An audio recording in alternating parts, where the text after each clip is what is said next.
welcome to episode 11 of For Pete's Sake. Today we'll continue with part 2 of our previous interview, but before we get to that, I want to preview some things we have coming up. Last Friday, Unclaimed Freight performed with some special guests at Ray's. We put on a great show. We had a great turnout, and we really fed off the energy in the room. We'll share some recordings from that and also some thoughts from Pete in an upcoming episode. We've also been working on some group interviews with special guest appearances by Pete's brother Nick, and we're also working on some with his kids as well. If you have ideas for topics you'd like us to cover, don't forget you can text Pete or me or email us at 2224peter@gmail.com. When we left off the last interview, Pete was discussing some of the new adaptations he's using to face the challenges that he has to face from day to day. And we'll continue on that thread. This isn't exactly technology, but I have a wonderful aide who comes to the home every day from 8 to 2. Mm-hmm. And she comes on Saturdays from 8 to noon. And she helps me with, activities of daily living. She gets me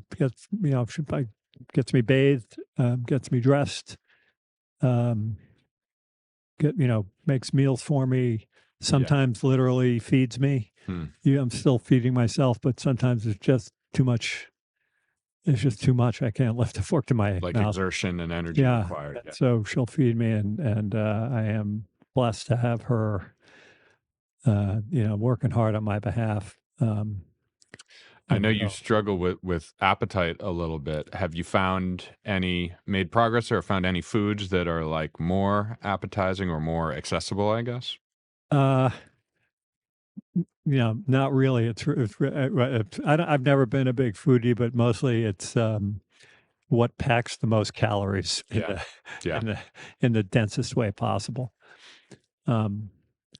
I guess that does lead to one other thing that I failed to mention a few minutes ago, which is I've got a pre-op appointment in a couple of weeks for a feeding tube to get implanted. Yeah. Basically, I'll describe what happens. They stick a tube down your nose and that has a balloon on it and put it into it ends up in your stomach. And they inflate the balloon so that your stomach inflates. Extra big, yeah. And gets as close to your skin as possible. And then they, take a needle and stick it through your abdomen that is the feeding tube. Mm-hmm.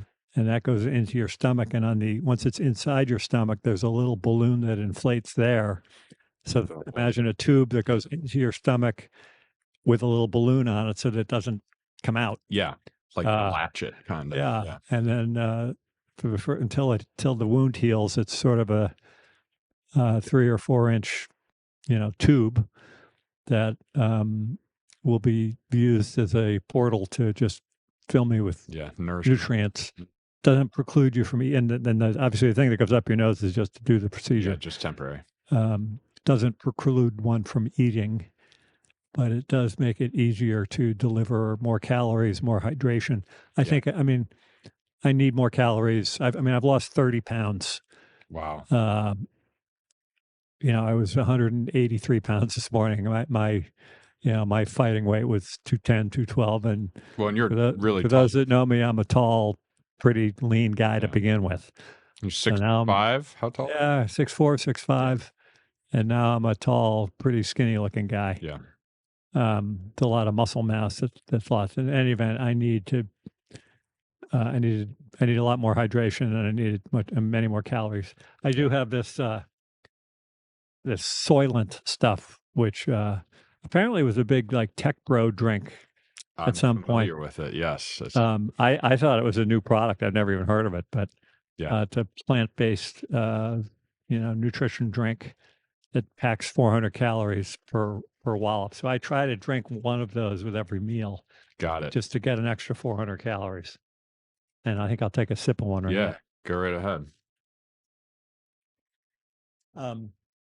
The other thing I would say that has been really amazing, and this is going to be a whole episode, but right in March of 2023, it was time to get a new dog. We had put our previous dog had to be put down the prior summer, and so I really wanted a dog. Lynn was lukewarm to the concept, so we compromised, and I really got a dog. But I'm a great breeder, and I sort of ordered up. Temperament was my only priority. Yeah. Mellow. Mm-hmm. And fast forward to December, January, I get diagnosed, and the light bulb goes on over my head saying, A, I have a great dog who I think has the aptitude. And although I'm reasonably good at training dogs on the basics, like this is more serious. And so I hired this great trainer who lives in Dedham, a guy named Dan Cavaletto, who I probably have spoken about before. And we've done massive amounts of training. And Moose is super helpful in terms of most of what he does for me now is pick things up. I'd say on an average day, I drop something, I don't know, 10 times. Okay. Like your phone most commonly? My phone. I knock something off. Yeah. The table. I'm going to grab. I've got this little poker that I use to type and Sure. move around the computer with, and that'll get knocked on the floor. A fork, and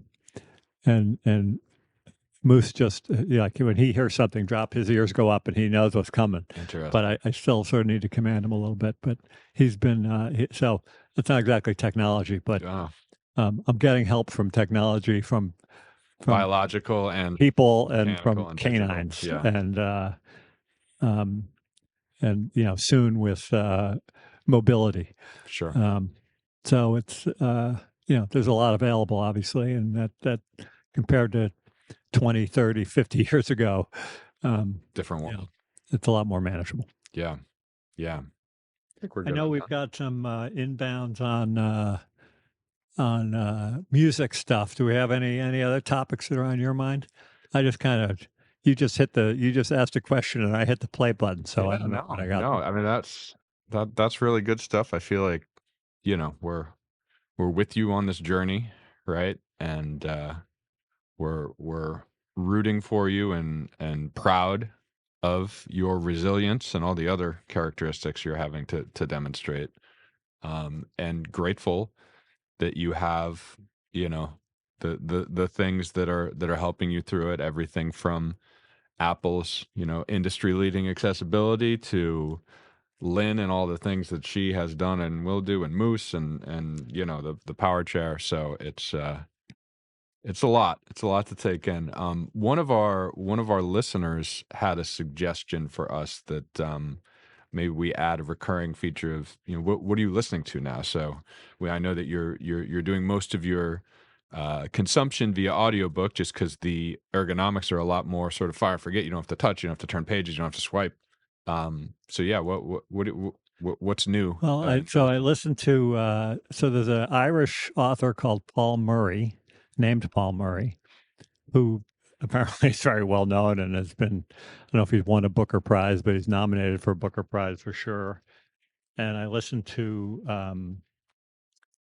not his first book, but the first book of his that I listened to was called The Bee Sting. The Bee Sting. And it's BEESTING, like a bee sting, yeah. Mm-hmm. And it's a saga. It's a 600 and something page book. Took 26 hours or something to listen to. Wow! And it is it's contemporary, and it's about an Irish family and a bunch of different characters. And if anybody has ever read any Jonathan Franzen, it's kind of similar. It's a little sardonic and wry and contemporary and family stuff that goes on. Is it modern times or is it? It's modern. It's modern times. Modern times, like the 2010s kind of thing. Sure. In fact, this is set just sort of post-economic collapse. Got it. And the book is the entire book. Not each section, but it it basically goes back and forth from the point of view of maybe 8 or 10 different characters, and it's brilliant. It was funny and compelling, and like I kept like during the day, I'd be like, I can't wait to start listening again. Like Wow, it's that's a great. really, really good book. And so after I finished that, and I was thinking about what's next, I was going to do some nonfiction, and I said, you know what, I'm going back to Paul Murray, and so now I'm in a book that he had written earlier called Skippy Dies. Skippy Dies. Yeah, which is about also set in Ireland, and it's really about a bunch of kids in a like in a prep school, and there's a narrator of the book, and then there's lots of commentary from a few key characters who are teachers and administrators, and lots about the culture of the kids going on. But it's not a kid's book. Yeah. and it gives a I don't know, sort of a perspective of adolescent and teenage life that shows respect to the challenges associated with adolescent and teenage life, which I think as adults we kind of can sometimes be dismissive of adolescent. We look back with rose-tinted glasses and forget. Yeah, and also a little bit dismissive of as adults of those. Yeah, we look back at our own times with rose-tinted glasses to a degree. Although not everybody does, because I think for a lot of people, high school sucks. Yeah. You know what I mean? Like it's there's a lot of just mean stuff that happens, and it's a tough time of life. Yes. But anyways, it really shows respect to whatever teenage culture and all the stuff they're going through, and it's also contemporary. So those are my two books. Nice. On the music front, people who know me know that I am a creature of habit, and I fundamentally listen to the Grateful Dead and Bob Dylan. Yeah. And frequently some very famous contemporary song will be on, and like, Lily will be singing to it or whatever. And I'm like, what is this? Mm-hmm. They're like, you don't know this? And it's some, whatever, some current person who's pop sound sold a gajillion, plays of their song on Spotify. I've never heard of them. So I think one band or one guy I'll mention is not that new. I mean, I think he's been around since 2010 or something. But Nathaniel Rateliff and the Night Sweats. The Night Sweats, yeah. Really good stuff. It's sort of maybe Chris Stapleton-y. Yeah. Willie Nelson-y. Hard to describe, but some cool guitar playing, really good singing, and good tunes. Yeah, great energy. And then, and maybe you can play a clip of this song over. The next one is a band called Mount Joy, who is they're sort of newish on the scene. And I would just go out and listen to the song Astro Van by Mount Joy. Angel smoking yeah, really, it's a funny song. It's a cool song. It's cool guitar playing. They're a cool band. And then just put Mount Joy on your, just pick, if you're a Spotify person, just go to Mount Joy and the mix, yeah. Hit play, and you won't be disappointed. Awesome. So those are my Nathaniel Rateliff ideas. And the Night Sweats and Mount Joy, Astro Van. Astro Van. We had an Astro Van when I was a kid. Well, then you're going to find I'm gonna love it. Particularly witty. Yeah. Because I'm not going to give it away, but the driver of the Astro Van will surprise you. Okay. I gotta check it out. Awesome. Well, hey, Pete, it's a pleasure as always. Well, thank you. Sorry to kind of go a little dark there, but as I say, I'm trying to keep it real. Yeah. I am. I'm so happy to know that we've got, a lot of folks listening to this podcast. And I got an email from a guy earlier this week who, I was sort of friendly with from the country club I belong to. We didn't socialize. We'd see each other at the club and, hey, how you doing? I'm not sure we ever even played golf together, but a nice guy.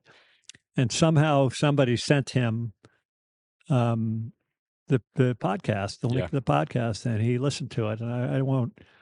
I'll probably start crying if I read the email out, but it was so kind, and thoughtful, and also he didn't actually know much about ALS, which is a lot of people don't. So it was informative, but it was mostly like just a very kind thing for him to do. Yeah. And just one other thing for people who listen to this, who are friends and whatnot. Thank you for your calls and your text messages. And I know that it is, it is difficult for me to respond to inquiries in real time, and sometimes days go by, and sometimes I don't respond. I think I have 13 voicemails on my phone. I have such energy issues that sometimes I just don't have it in me. Frankly, sometimes I'm sitting doing nothing and my phone rings and it's my brother or a friend, and I just don't have it in me to answer the phone. Wow. So don't take it personally. I'm doing my best, but please keep calling, keep texting. Don't give up on me. Yeah. I am. I'm doing my best and being responsive. Yeah. So thank you. Off, the feedback and the reactions that folks have to this project we're doing. So please keep it up, and don't be dismayed if you don't hear back from Pete right away or at all. It's your voice is still heard and appreciated. Right on. All right. Well, till next time, Pete. That's a wrap. Thanks, Glenn. Appreciate your leadership of this project. Hey, man. It's a privilege.